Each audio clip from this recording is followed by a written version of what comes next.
Welcome back to our deep dive into time management for project managers. Yeah, we are picking up right where we left off. So, we're talking all about actionable strategies, right? Yeah. So I am excited to dive into more of these practical tips. Yeah. From the Actionable Tips compilation, Yeah. one of the things that really stood out to me was actually scheduling time for self-care, Yes. which seems counterintuitive. It does, doesn't it? It does, but I think it's so crucial. It is. I think a lot of project managers especially struggle with that guilt Yes. of like, oh, I should be working. Right. There's always something else to do. Exactly. I can't possibly take time for myself. Yeah, and that's precisely why it's so important to actually schedule it in. Okay. Because it's recognizing that self-care is not selfish. Right. It's an investment. Okay. Just like, a car needs regular maintenance to run smoothly. Yes. You need to take care of your physical and mental well-being Right. to function at your best. So how can project managers practically do this? Well, it starts with treating self-care like any other important task. Okay. Block out time in your calendar for exercise, healthy meals, activities that you know bring you joy, Right. help you recharge. It really ties back to that time as a choice concept. Exactly. Like you're making that conscious choice. It's about shifting from that mindset of scarcity Okay. to a mindset of abundance, Okay. recognizing that you have enough time for the things that truly matter. And that's so empowering. It is. For project managers who are so used to feeling overwhelmed and time crunched. It's about taking back control of your time, Exactly. making choices that align with your values, Yes. your priorities. Now let's talk about another biggie, those never-ending emails. Oh, yes, the inbox monster. Oh my goodness. Always there. It's like they multiply overnight. I know, it's so true. So the Actionable Tips compilation has some good advice here. Yeah.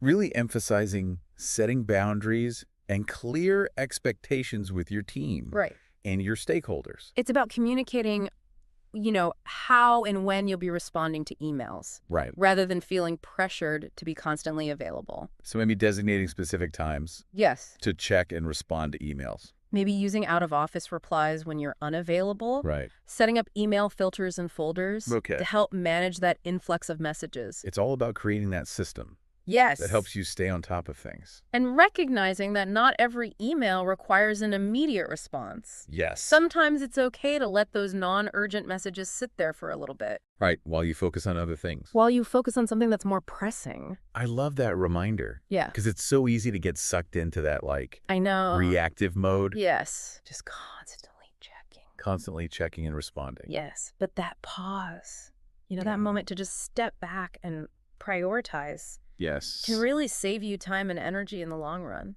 Absolutely. Now let's talk about another thing that I think a lot of us struggle with, procrastination. Oh, yes. The procrastination monster. It's so comfy, that couch. I know. It's so tempting. Especially when you've got those big, daunting tasks staring you in the face. Exactly. And Yeah. that's where, again, those strategies that we talked about earlier come in, like Boom. breaking down those overwhelming tasks into smaller, more manageable steps. Right. So it's not about, the enormity of the task. It's about that next actionable step. Right. And as you complete each step, you build momentum. It's like the journey of the 1,000 miles begins with a single step. Exactly. And speaking of taking action, another technique that I find really helpful is the Pomodoro technique. Oh, yes. Have you heard of that one? Yes. It's the one where you set a timer for 25 minutes of focused work. Exactly. And then you get a 5-minute break. Exactly. And then after 4 cycles, you take a longer break, 20 to 30 minutes. Yes. I love that. Yeah, it's a really great way to kind of, It's that structure, yes, it provides that structure. but also allows for those breaks. Yes, absolutely, to prevent burnout. And that timer is key. Yes. It's that external motivator Yes. that helps you stay on task. Right? Now, we've been talking a lot about individual time management. Yes. But of course, project managers aren't working in a vacuum, Of course not. right? We're leading teams, Right. collaborating with stakeholders, Absolutely. navigating all these complex dynamics. It's a whole ecosystem. It is. So it's really important to empower your team to manage their time effectively as well. Absolutely. So how can project managers do that? Well, it starts with, setting those clear expectations. Okay. Making sure that everyone understands the project, goals, the deadlines, individual roles and responsibilities. Clear communication. Clear communication is key. So regular check-ins, Yes. open dialogue. Absolutely. Keeping everyone on the same page. Yes. Allowing for those adjustments as needed. And delegation, I would imagine, is a big part of this. Delegation is huge. Okay. When you empower your team members to take ownership of their tasks. You not only free up your own time, Right. but you also help them develop their skills and their confidence. It's that win-win. It is win-win. And they're more likely to be proactive, I think, Absolutely. when they feel trusted, It's about creating that culture of Yeah. ownership and collaboration. where everyone is working together. Exactly. Before we move on to the final part of our deep dive, Yes. I want to touch on something else that I think is often overlooked Okay. in time management discussions, and that's celebrating wins and acknowledging progress. That's so important. It's so easy to get caught up I know. in that to-do list. Right. Always looking ahead. Yeah, and just forgetting to pause. To appreciate how far we've come. Exactly. Yeah. So how can project managers cultivate that? Well, it starts with, acknowledging effort, even if the outcome isn't perfect. Right. Highlight those small victories along the way. So it doesn't have to be a big, party every time. No, not at all. Right. It can be a simple, just a quick thank you email. Yeah. Or even just taking a moment to reflect on what's been accomplished. It's about creating that positive and supportive environment Absolutely. that fosters motivation. Yes. And that positive energy is contagious. Totally. And it leads to greater engagement, productivity, and overall team morale. Absolutely. We have covered so much ground. We have.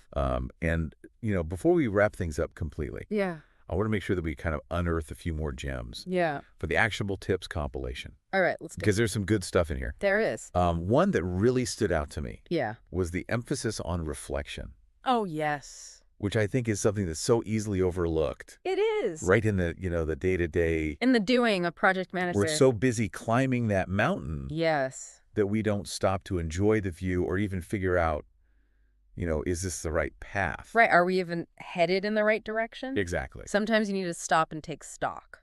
So the actionable tips source has some interesting ways to incorporate reflection Yeah, into your routine. they do. So tell me about those.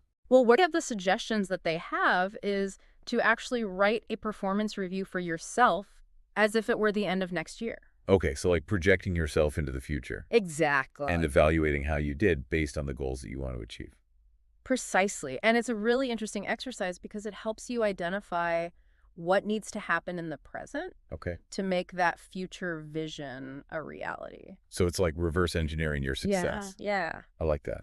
It's a great way to kind of, set those ambitious goals for the future. Yeah. And then think about, okay, what do I need to be doing now to make that happen? Now, they also recommend taking some time to just list out your top priorities in 3 key areas of life: career, relationships, and self. Yes, that's so important. It's so easy to get so focused on work I know, especially for project managers. that other areas can kind of fall by the wayside. It's all about finding that balance, Right. making sure that you're not sacrificing your well-being, Yeah. your relationships in the pursuit of project success. And once you've identified those priorities, then what? Well, then they suggest that you actually schedule them into your week.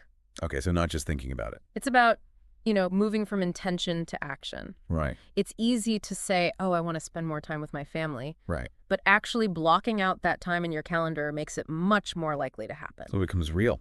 Exactly. It's not just wishful thinking. It's a commitment. Yeah. Yeah. And that kind of brings us back to that concept we talked about earlier Yeah. of thinking about productivity on the scale of decades. Yes, Dr. Newport's big idea. Yes. It's so easy to get caught up in the day-to-day I know the tyranny of the urgent. that we lose sight of the bigger picture. But when you zoom out and consider your goals, over the span of your entire career, it gives you a whole new perspective. Right. It's about making choices that might not be immediately beneficial, Right. but that ultimately lead to that long-term fulfillment Exactly. and success. And I think as we wrap up this deep dive, the question that I would love to leave our listeners with is, how might thinking about your time on that scale of decades Right. change your approach to project management?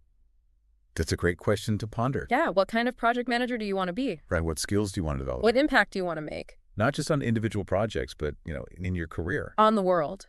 Exactly. And I think that's the ultimate key to effective time management. Okay. When you are aligned with your purpose, you're passionate about your work, Right. it becomes so much easier to prioritize, make tough choices, and manage your time effectively. Absolutely. Well, thank you so much for joining us It's been a pleasure. on this deep dive into time management for project managers. I hope you've enjoyed it. We hope you've gained some valuable insights Yes, and some actionable strategies. to really help you conquer your time Take back control. and achieve all those goals. And remember, time is your most precious resource. Choose wisely how you spend it.